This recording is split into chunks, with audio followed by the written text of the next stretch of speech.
Ողջունում եմ ներկաներին։ Երևի բոլորդ էլ կհամաձայնեք, որ շատ ենք խոսում արդիականացման,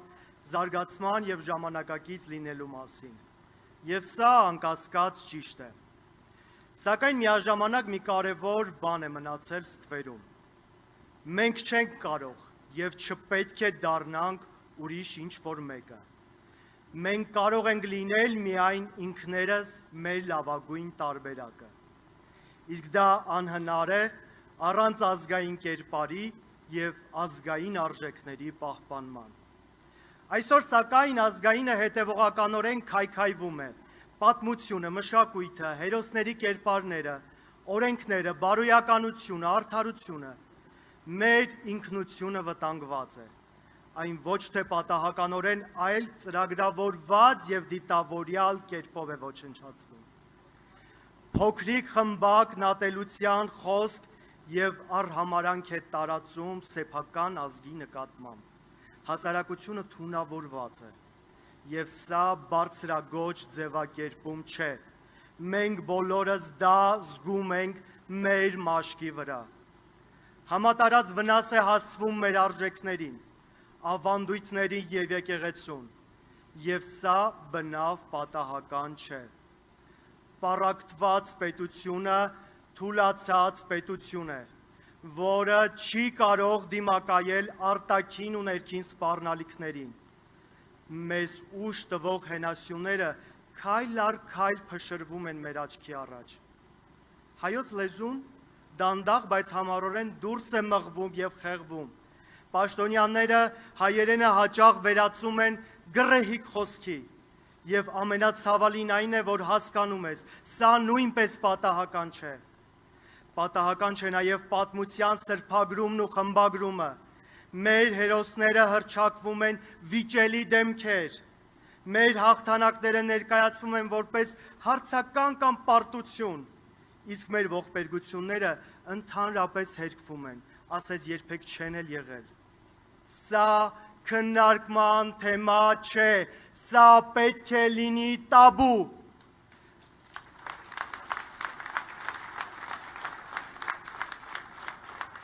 Հայ առաքելական եկեղեցին վերջին տարիներին ենթարկվել է ամենախիստ հարվածների, բաց եւ անթաքույց կերպով սկսեցին վիրավորել, ծաղրել, նվաստացնել, անտեսել ամենայն հայոց կաթողիկոսին, եկեղեցական գործիչներին հանրային դաշտում դարձնել ծաղրի առարկա, միջամտել եւ խմբագրել պատարագը։ Քայլ առ քայլ փորձ արվեց թուլացնել այն ինստիտուտը, որը հազարամյակներ շարունակ պահել եւ պահպանել է մեզ որպես ազգ։ Ինչու է այս ամենն արվում։ Պատասխանը պարզ է։ Երբ ազգը կորցնում է իր արժեքները, այն դառնում է կառավարելի։ Երբ մարդը չունի լեզվական ինքնություն, նա կորցնում է մտածողության ինքնատիպությունը։ Երբ չունի հոգևոր հենարան, նա դառնում է թույլ, անդեմ եւ կորցված։ Երբ ընտանիքը թուլանում է, մարդը դառնում է մենակ եւ անպաշտպան։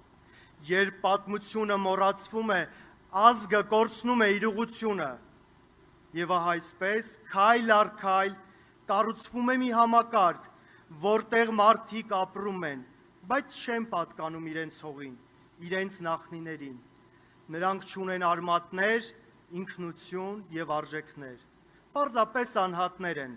որոնց հեշտ է կառավարել եւ շահարկել։